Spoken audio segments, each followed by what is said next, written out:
procurar mais provas em benefício do seu assistido.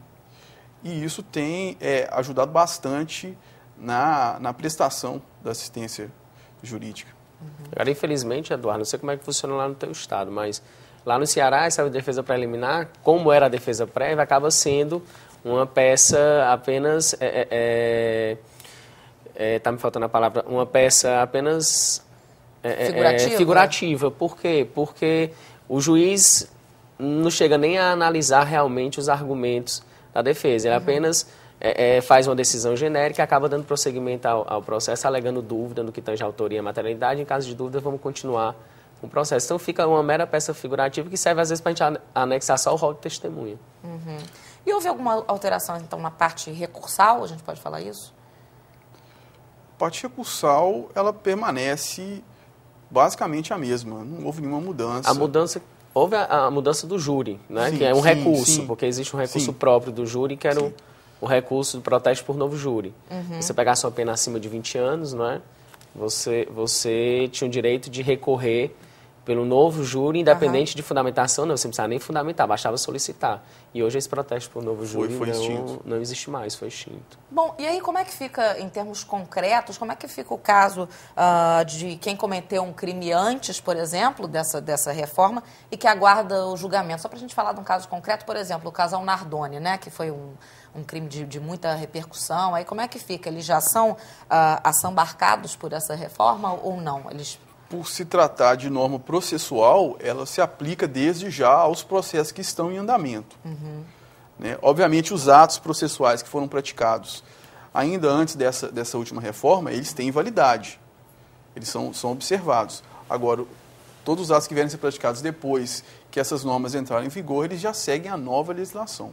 Pois é, mas, por exemplo, eles estão aguardando o julgamento, que fica meio confuso, assim, para quem não é da área do direito, em que momento isso, quer dizer, para o caso deles, concretamente, já é válido? É válido, porque a aplicação da lei processual penal no tempo, ela é regida pelo princípio da imediatividade, né? Então, a lei penal, processual penal entre vigor, ela tem aplicação imediata, ressalvados os atos anteriores. Então, aqueles processos que estão em andamento, a partir do momento da publicação da lei em sua entrada em vigência, passam a ser regidos pelo novo procedimento. Os atos anteriores não, permanecem como está. Agora, os novos atos já são de acordo com a nova legislação. Então, no caso Nardoni, os acusados vão ser processados da nova lei em diante pelos procedimentos da nova legislação. Entendi. O júri vai seguir o novo procedimento instituído pela reforma. E houve outras mudanças em relação ao júri? Houve outras mudanças pontuais. Agora, como eu não atuo diretamente na área do júri, eu não tenho como realmente fazer maiores considerações sobre a reforma no que tange ao júri. Mas o procedimento do júri ele foi modificado consideravelmente. Na verdade, a maior mudança realmente foi no tocante ao procedimento do júri. Existe uma outra mudança que eu considero interessante no procedimento ordinário, que foi a concentração dos atos processuais. Né? Como que funcionava antes da reforma? Havia, como o doutor aqui explanou com excelência, um interrogatório, né? A denúncia era recebida, designava-se interrogatório, depois defesa prévia, depois ouviam-se as testemunhas da acusação, né? Em outra oportunidade. Em outra oportunidade ouviam-se as testemunhas da defesa, depois os autos iam para alegações finais da acusação, da defesa e sentença. Como que funciona hoje? A citação para resposta à acusação ou defesa... Desculpa, a gente precisa ir para o intervalo agora, então a gente vai explicar como funciona hoje na volta do nosso intervalo. Mas é rapidinho, não sai daí. Fala Defensor, já está de volta.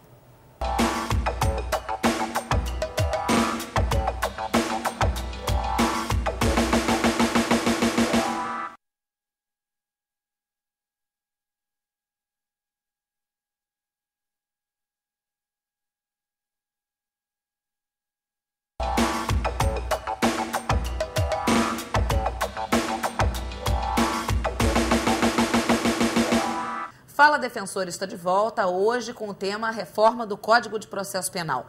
E nós encerramos o bloco anterior falando sobre o novo procedimento nas audiências. Então, o doutor Eduardo estava aqui esclarecendo como é que era, queria que repetisse até para que a gente possa pegar bem como é que era e como é que está hoje em dia esse procedimento. Então, basicamente, o acusado era citado, para um interrogatório, era interrogado, tinha um prazo de 3 dias para oferecer a defesa prévia, após essa oportunidade, tinha uma audiência para ouvir as testemunhas da acusação, depois outra audiência para ouvir as testemunhas da defesa, a abertura de prazo para o Ministério Público e para o defensor oferecer alegações finais e a sentença. Como funciona hoje? Oferecida a denúncia, o acusado é citado para a resposta à acusação ou defesa preliminar, a oportunidade de ele poder alegar a sua matéria de defesa. Se a denúncia continuar sendo recebida, é designada uma audiência, onde, primeiro, são ouvidas as testemunhas de acusação, depois as testemunhas de defesa na mesma audiência, e depois o acusado é interrogado ao final da audiência. Após o interrogatório, ainda no mesmo ato, a acusação e a defesa têm o prazo para fazer alegações finais orais, e a sentença também pode ser proferida oralmente. Então, houve uma concentração maior dos atos processuais em apenas uma audiência. E também essa questão da prevalência da oralidade também, não é? Isso é interessante pelo princípio da Constituição Federal, que é o princípio da celeridade. Então, com a audiência sendo una, o procedimento passa a ser bem mais rápido, porque enquanto você tinha uma audiência para ouvir as testemunhas, fazer um interrogatório, uma audiência para ouvir a testemunha de acusação, uma audiência para ouvir a testemunha de defesa, hoje não, na audiência só você ouve tudo. Você ouve a acusação, ouve a defesa e já interroga o acusado. E é interessante, doutor Eduardo, também mencionar a questão do deslocamento do interrogatório para o final da instrução, porque isso vai de encontro com o princípio da ampla defesa. Porque antigamente o acusado tinha o seu interrogatório, que é uma defesa pessoal, no início. Então, ele não podia depois contraditar, através do seu depoimento, os depoimentos das demais testemunhas. Agora não, ele é ouvido só no final. E com isso ele pode contraditar os depoimentos das outras testemunhas, inclusive da testemunha de acusação. Quer dizer, é um ganho para a defesa. Assim, para a defesa, com certeza. E hoje em dia também existe uma inquirição direta às testemunhas pelas partes, não é isso? Existe, também, que dá maior celeridade. Antigamente a gente tinha, por uma questão de formalismo, perguntar para o juiz... Eu achava isso extremamente formal e incabível nos dias de hoje. Tinha juiz que não aplicava mais, tinha juiz que já deixava a gente perguntar direto, isso ia muito de juiz para juiz. Só para a gente explicar para quem não é do meio o que é isso que a gente está falando.